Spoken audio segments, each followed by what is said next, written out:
And మీకు ఆవిడకి అబ్బాయి ఉన్నారు కదా, మొన్న పెళ్ళి కూడా చేసుకున్నాను. అంటే మీకు ఇది కూడా మళ్ళీ ఆదర్శంతో మళ్ళీ దీనికి ఇంకో క్లాస్ పెట్టమంటారేమో. మరి మళ్ళీ మీరు ఎందుకు వద్దనుకున్నారు? పిల్లలు వద్దనుకున్నారా లేకపోతే? వద్దనుకున్నాను. నేను చిన్నప్పటి నుంచి చూశాను. మళ్ళీ పర్టికులర్గా మళ్ళీ ఎందుకు, మేబీ నేను సెల్ఫిష్ అయిపోతానేమో, నా కొడుకు అతను వాళ్ళ కొడుకు అని ఏదో వస్తుందేమో అనుకుని నేను వద్దనుకున్నాను. అదేదో పెద్ద ఆదర్శం లేకపోతే అంటే నేను ఫీల్ అవ్వట్లేదు. ఆచరించే వాళ్ళకి ఎప్పుడో సింపుల్గా ఉండొచ్చు, ఎదుటి వాళ్ళకి ఏదో ఆదర్శంగా ఉండొచ్చుగా. ఓకే. అండ్ అబ్బాయికి మీకు ఎలా ఉంటుందండి రిలేషన్? బాగుంటుందండి. ఓకే. మొన్నే మ్యారేజ్ చేశారు. ఏంటండి అబ్బాయి ఏం చేస్తుంటారు? Actually is into merchant navy అండి. అంటే షిప్పింగ్ దాంట్లో సెకండ్ ఆఫీసరు. అంటే వాళ్ళ ఫ్యామిలీ వాళ్ళ మావయ్య కానీ వాళ్ళ తాతగారు వీళ్ళందరూ merchant navy, they are into sailing. Okay. So అది ఆ ఇంట్రెస్ట్ మీద. సరే పెళ్ళి అయిన తర్వాత 1 year తర్వాత నాకు అక్కడ ఉండబుద్ధి లేదు, నేను ఇక్కడ హైదరాబాద్లో ఉంటాను అన్నాడు. సరేలే ఓకే, ఏం చేస్తామంటే సినిమా ఇంట్రెస్ట్ లేదు. సరే అగైన్ మా friend Krishna Vamsi back to square, అరే ఎందుకు నా దగ్గర పంపించి నేను చూసుకుంటాను అంటే ఇప్పుడు తన దగ్గర ఏడిగా పని చేస్తున్నాడు. అది అవునా? అవును. ఇది నక్షత్రం సినిమాకి తనే చేస్తున్నాడు అనమాట. అవునా? Okay okay okay. ఎలా ఉంటుంది మీ సినిమాలు చూస్తాను, ఎలా రియాక్ట్ అవుతుంటారు మీ మీద? యాక్చువల్ సినిమా పెద్ద టాపిక్ రాదు మా ఇంట్లో, ఎప్పుడు ఏదో జనరల్ తప్పించి. అందుకే అంటే సినిమా అయిపోయింది, 6 o'clock ప్యాకప్ అయిపోయింది, సినిమా అయిపోయింది. ఇంట్లో సినిమా జనరల్గా ఉండదండి. వైఫ్ ఏం చేస్తుంటారండి? తను ఇంటీరియర్ డిజైనర్ అండి. సో యాక్చువల్గా మీరు అన్నారు ఇందాక అడిగారు, ఇది మీరు నాకు సినిమాలు లేనప్పుడు తనే పోషిస్తుంది. తను ఇంటీరియర్ చేయడం వల్ల ఆ డబ్బులు వస్తుంటే దాంతో అలా సర్వ్ అయ్యమాట. Okay okay okay. మీరు సింధూరం నుంచి చూస్తున్నాను మిమ్మల్ని. నాకు ఫిజిక్ అప్పుడు ఎలా ఉన్నారు, ఇప్పుడు అలాగే ఉన్నారు. ఏంటి మీరు తీసుకునే ఇది జాగ్రత్తలు? ఇంకా ఇండస్ట్రీలో సెటిల్ అవ్వలేదు నేను, అందుకనే ఫిట్గా ఉంటాను.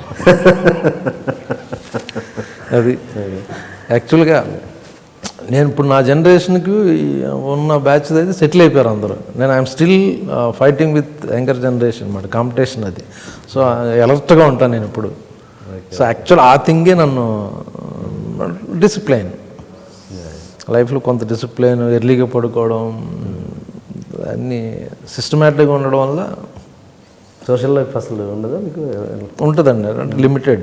నా ఫ్రెండ్స్ ఉన్నారు కొందరు, వాళ్ళు మా ఇంటికి వస్తుంటారు.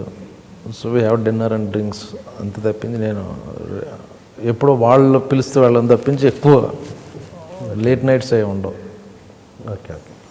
ఇంతకుముందు నేను మర్చిపోయింది ఏంటంటే, మిమ్మల్ని అప్పుడు ఆఫీసులు చుట్టూ తిరిగారు కదా, ఆ టైంలో మిమ్మల్ని ఎక్కువగా మీరు రవిరాజ పినిశెట్టి గారు ఆఫీస్ చుట్టూ ఎక్కువగా తిరిగారంట. తమిళ డైరెక్టర్లు ఎక్కువ కలిసేవాడిని. బాలుమహేంద్ర గారి ఇంటికి, భరతన్ గారి ఇంటికి వెళ్ళి అప్పుడు మలయాళం తమిళ సినిమాలు అక్కడే చూసేవాళ్ళం, నేను వంశీ అందరం. భరతన్ గారిని అడిగాను, డైరెక్టర్ గారు ఉన్నారని. ఆయన మొక్కలు నీళ్లు పోసుకుంటున్నాడు లుంగి కట్టుకుని. నేనే బాబు అన్నాడు. ఇలాగ బాలచంద్ర గారు ఆఫీస్ తిరిగేసేవాడిని.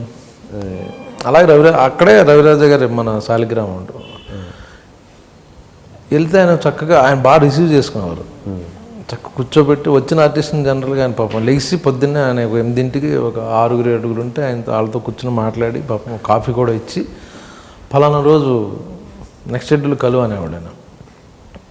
ఆ నెక్స్ట్ షెడ్యూల్ ఆయన ఇచ్చిన డేట్ 15వ తారీఖున అనుకుంటే పరిగెట్టిన ఇంట్లో పెళ్ళి ఉన్నా కూడా వెళ్ళేవాడు కాదు.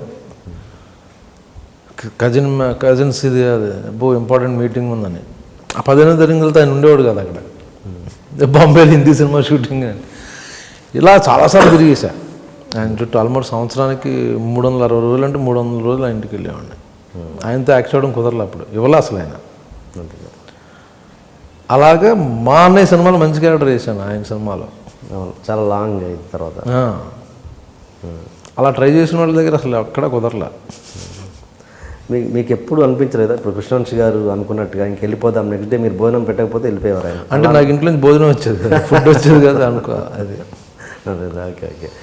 అండ్ మీరు కర్మ సిద్ధాంతాన్ని బాగా నమ్ముతారంట, ఎట్లా దాన్ని మీరు ఎలా అప్లై చేసుకుంటారు? అంటే పూర్వజన్మ అంటే నమ్మనో నమ్ముతానో నాకు తెలియదు, పూర్వజన్మ బట్టి ఇప్పుడు మీరు అన్నారు కొందరు ఏమి ట్రైనింగ్ లేకుండా ఇప్పుడు రాము గారు ఉన్నారు, ఆయన అసిస్టెంట్ డైరెక్టర్కి పెద్దగా ఏం చేయలే, ఓ అబ్జర్వేషన్ ఒక సినిమా చేశాడు. సో సడన్గా ఆయన ఏంటంటే ఇండియాలో one of the top most brain cinema గురించి. అది ఎలా వచ్చింది? అది ఇప్పుడు సంపాదించుకున్న నాలెడ్జ్ కాదని నా ఫీలింగ్. ఎప్పటి నుంచో ఎక్యుములేట్ అయ్యి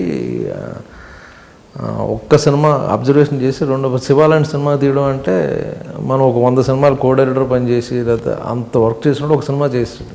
సో ఎక్కడో పాస్ట్ కర్మ నాలెడ్జ్ అంతా ఆయన దగ్గర ఉందని నా ఫీలింగ్. అలాగే యాక్టర్స్ కూడా. సో ఈ జన్మలో ఎంత మంచి చేసినా కూడా ఈ జన్మలో అనుభవిస్తారన్న గ్యారెంటీ లేదు. ఇప్పుడు మారిందండి కర్మ సిద్ధాంతం, కలియుగం. సిలబస్ మార్చారు. ఇప్పుడు సిలబస్ ఏంటంటే ఇప్పుడు ఈ మంత్లో బ్యాడ్ చేస్తే you will get it back in second 2-3 monthsలో you will get it back. 1 yearలో చూస్తున్నాం మనం ఫాల్ డౌన్. రాంగ్ రూట్లో వెళ్ళి ఎవరైనా పాలిటిక్స్ చేసి ఏమైనా చేసావో అది 2-3 నెలలకు చూస్తున్నాం మనం. లాస్ట్ 10 yearsలో ఎంతమంది పడిపోయారు మన కళ్ళ ముందు. షార్ట్ కట్లు కొన్ని 100 కోట్లు సంపాదించి మనం చూస్తున్నాం. ఇప్పుడు వాళ్ళు జైల్లో ఉండడం, లేకపోతే ఆ ఇండస్ట్రీ నుంచి బయటకు వెళ్ళిపోవడం, వాళ్ళ ఆస్తులు అమ్మేసుకోవడం, వాళ్ళ బ్యాంక్, ఇన్ని స్కాములు చూస్తున్నాం. సో ఇప్పుడు అలా కదా, పాత నెక్స్ట్ జనం ఏం కదా, ఈ జనంలోనే ఇప్పుడే జరిగిపోతుంది. ఇప్పుడు శివ టాపిక్ వచ్చింది కాబట్టి గులాబీలో మీరు చెప్పారు బ్యాక్ స్టాప్ గురించి ఇప్పటికీ చెప్పుకుంటున్నారు అని. అలా మీరు గుల్లపూడి మారుతిరావు గారిని చంపే సీన్లో వర్మ గారు ఇచ్చిన ఎక్స్ప్లెనేషన్ అదొకసారి చెప్పండి. అదా నేను ఏ రియాక్షన్ ఇవ్వాలని అని అడిగాను రాము గారిని. జనరల్గా ఏంటంటే ఒకటి దగ్గర పనిచేసి వాడిని మనం బ్యాక్ స్టాప్ చేస్తున్నప్పుడు అతను మనం చూస్తున్నప్పుడు మనం ఇది రెగ్యులర్ ఎక్స్ప్రెషన్, సినిమాటిక్ ఎక్స్ప్రెషన్ అంటే నా ఎలా ఇచ్చాను చూసావా నీకు అని ఒక రెగ్యులర్. ఆయన నువ్వు గిల్ట్ ఫీల్ అవ్వాలన్నా షాక్. గిల్ట్ ఫీల్ అవ్వడం ఏంటి? సినిమాలను చూసి సినిమా నాలెడ్జ్ ద్వారా ఎక్స్ప్రెషన్స్ ఏంటంటే చూసింది ఏంటంటే ఒక కన్నింగ్ లుక్, చూసావా ఎలా ఇచ్చాను నీకు అన్నది కాన్సెప్ట్ యాక్చువల్గా. ఈయన కొంచెం గిల్ట్ ఫీల్ అవ్వు. నేను షాక్, ఇదేంటి గిల్ట్ అంటే అవును యాక్చువల్గా ఒక ఆయన దగ్గర పని చేస్తున్నాం మనం, నిజ జీవితంలో అతన్ని మోసం చేయాలనుకుంటే ఆ టైంకి అతని కళ్ళల్లో కళ్ళు పెట్టి చూడలేము, అప్పుడు తలదించుకోవడం లేకపోతే ఆ గొట్టు కేసు ఇది చేస్తావా అన్నారు. ఈయన మామూలు డైరెక్టర్ కాదు, ఎక్కడికి వెళ్ళిపోతాడు అనుకున్నాను. అది కరెక్ట్ యాక్చువల్గా. అప్పుడు అనుకున్నారా శివ నిజంగా? అంటే చాలామంది ఎవరు శివ సక్సెస్ని ఎవరు ఈవెన్ ఇంక్లూడింగ్ ఆర్జీవి ఎక్స్పెక్ట్ చేయలేదు. మీరు ఎక్స్పెక్ట్ చేశారా? ఆర్జీవి ఎక్స్పెక్ట్ చేశారా? సక్సెస్ డెఫినెట్గా. యాక్టర్స్లో నేను బాగా ఇన్స్పైర్ అయ్యాను. న్యూ ఎక్విప్మెంట్ రావడం, కొత్త షాట్లు తీయడం. ఓకే. యాక్చువల్లీ నేను దొంగతనంగా సినిమా డబల్ పాజిటివ్ చూశాను. అవునా? ఓకే. ఆ సినిమాకి దాంతో రాము గారు ఒక 1 year నాతో మాట్లాడలే. ఇళయరాజు గారు చూస్తున్నారు, నేనేమో తేజ నన్ను బైక్ మీద దింపు అన్నాడు థియేటర్ దగ్గర. నేను కూడా చూస్తాను అన్నాను. రా పర్లేదు అని అన్నాడు. సో తేజ, రాము గారు, సురేంద్ర గారు కింద ఉన్నారు, ఇళయరాజు గారు చూస్తున్నారు. నేను వెనక రోలో, ఆయన రాము గారు, నేను కొంచెం వెనక రోలో చీకట్లో నుంచి చూసి వెళ్ళిపోయా, కిందకు వచ్చా అన్నమాట. మధ్యలో సురేంద్ర అటు ఇటు తిరక్క డిస్టర్బెన్స్, రాజా గారు చూస్తున్నారని. ఓహో ఆయన పర్మిషన్ ఇచ్చాడు. మళ్ళీ వెళ్ళి ఆ 2 doorల మధ్యలో నుంచి చూస్తే సినిమా మొత్తం డబుల్ పాజిటివ్ చూసినప్పుడే మీరు అద్భుతంగా ఉన్నాం. తర్వాత 1 year మీతో మాట్లాడలేదు అన్నారు కదా, అంటే ఇంకా తర్వాత అంటే ఇంప్రెషన్ పోయింది నా మీద. చెప్పాను కదా ఆయన కూడా వచ్చి చూసేసాడని. నాకేమో ఇదేదో తీస్తున్నాడని ఫీలింగ్ నాకు. మళ్ళీ శివ వర్మ గారితో మళ్ళీ తర్వాత ఆయన హిందీ సినిమాలు అంటే హిందీ శివ చేశాను మళ్ళీ ఆయనతో. హిందీ శివ అనేది చేశా. బట్ ఆ తర్వాత ఆయన మళ్ళీ హైదరాబాద్ రావడం, అప్పుడు మళ్ళీ ఆయనతో ఇదయ్యా. మీరు ఇప్పటివరకు పనిచేసిన డైరెక్టర్లలో అంటే బెస్ట్ అని అనడం కాదు కానీ మీకు నచ్చిన డైరెక్టర్స్ ఎవరు? అన్ని రకాలుగా ట్యూన్ యాజ్ అన్ ప్రేక్షకుడిగా ఆర్జీవి ఇస్ ద బెస్ట్ అండి నాకు. ప్రేక్షకుడు అంటే అంత గొప్ప క్యారెక్టర్లు ఏం చేసేలేదు నేను. బట్ మన ఇండియాలో మనం గర్వించదగ్గ డైరెక్టర్ మన తెలుగు నుంచి అంటే ఆర్జీవి. అలాగే రాజమౌళి గారు, కృష్ణవంశీ, త్రివిక్రమ్ శ్రీనివాసు, పూరి జగన్, అలాగే అందరూ, తేజ,